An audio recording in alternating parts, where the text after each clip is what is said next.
where they make frisbees. They used to be pronounced fresbees, but then people were like, that's dumb. Thanks a lot for coming out.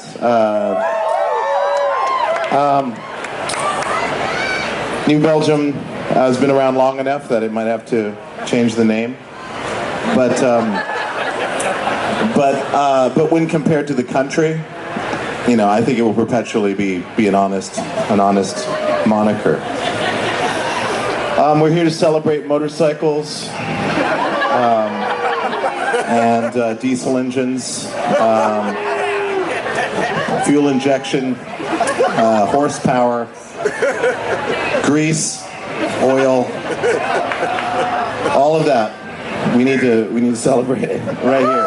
But no, seriously, a lot of cars are being sold here out of the fair, and you guys can get a raffle for a new Ford, and it gets about 15 miles to the gallon, so you'll be doing yourself a favor, bringing it back to the 70s. The Torrance, baby. Electricity, you know, it's pretty cool, and I have to say, after driving an electric vehicle, I like bicycles, but I also have old man knees. So after a while, a bicycle becomes quite a challenge, or a reminder of my mortality. But I will say that perfectly timed. I will say that after you drive an electric vehicle, I feel bad for gasoline vehicles, because it's like you hear someone pressing on the gas, and you can feel like essentially 1,000 moving parts trying to like coordinate enough power to like move a 4,000-pound vehicle. But when it's an electric car, you feel more like you're in a big choo-choo train. And you're just like, I want to go, woohoo! I need to stop, whoa! So just for that, get an electric vehicle so you can do that. Woohoo, choo-choo! Let's see, what else do we have on the docket? Oh yes. They will be selling some other things that I'll be telling you more about in a little bit. So I don't want to get too specific, because I know you guys are really busy and you can only be here for a second. So I'll make it quick. 2 years ago, when Chicago became officially one of the largest cities in the world at over 15 million people didn't understand or even estimate how effective Chicago's cold weather system will impact the rest of the country.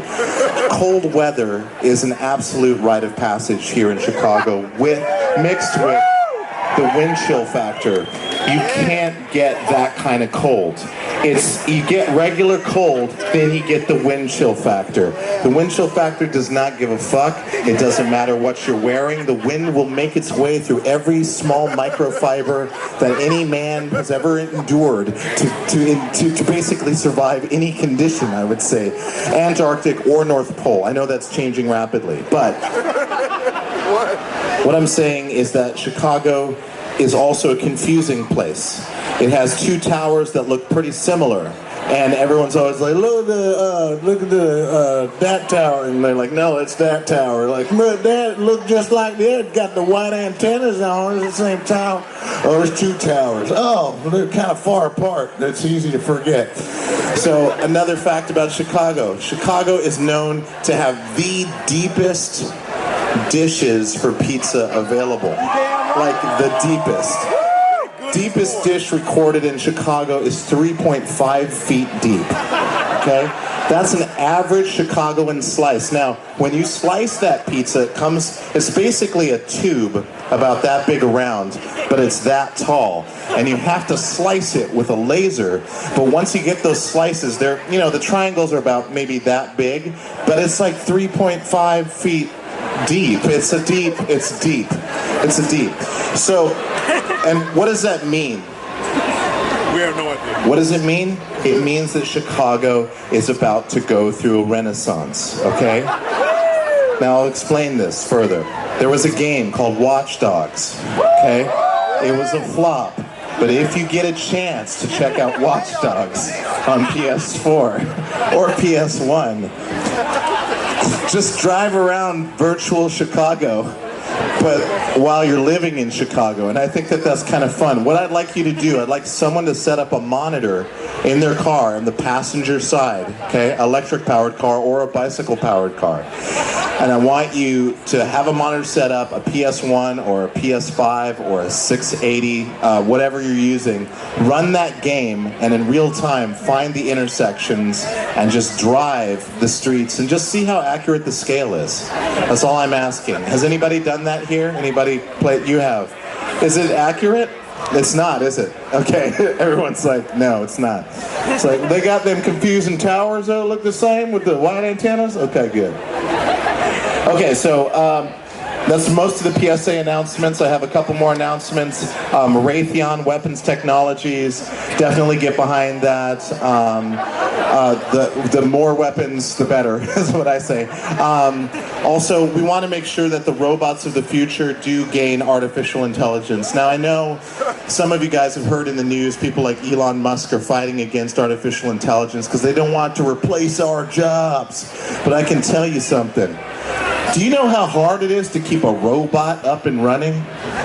It's really hard. It takes about like 10 to 12 people to keep one robot functioning. So if you think that the robots are going to take over, it's not going to happen. They'll be like, I'm going to kill, oh shit, I can't move, I can't repair my, I don't know, I can't, you know. So just, I know the Terminator, okay, I get it. But I think once we become the robots, that's, oh my God, that's going to be so crazy. Are we excited about that, guys? Becoming synthetic beings? Okay, good. The convergence is near. So without further ado, I'd also like to promote from Raytheon the new micro-missile delivery system that's going to be available next spring. So if you want to take out drones for the upcoming Drone Destruction Olympics, be on the lookout for that. I purposefully put a buffer between me and you guys. I just had to, because this next thing, you're gonna, let's just say something. How you guys feeling out there? You guys feeling good? Okay, good. It's gonna be a little rainy, but it's warm, so it's gonna be fine. I'm originally from Nashville, and I tell you, it's not a city to be trifled with. And we have a rich music culture, and we'd like to play you a couple songs. This is a song by Loretta Lynn, a wonderful woman who's recorded many albums in Nashville area since her career started in 1992. Now, a lot of you are probably huge Taylor Swift fans, and I think you should be, because it's as close as we're going to get to Aretha Franklin. Like, basically, she is pretty much a straight comparison to Aretha Franklin. I think you're going to find her influence is very similar to Aretha Franklin in the annals or the annals of music. Now, I would like to do a song. This is by Loretta Lynn. This is interpreted by Taylor Swift, who, again, is very comparable to Whitney Houston. Her vocal quality is... the thing about Taylor Swift, she's got such a unique sounding voice. It's like you know within 2 notes that it's Taylor Swift. You're like, there is no one that sounds like her. And that's what we're celebrating here today is Taylor Swift's uniqueness. So, anyways, so here's that song. Well, I hope you guys dig it.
Thanks, guys. Thank you very much.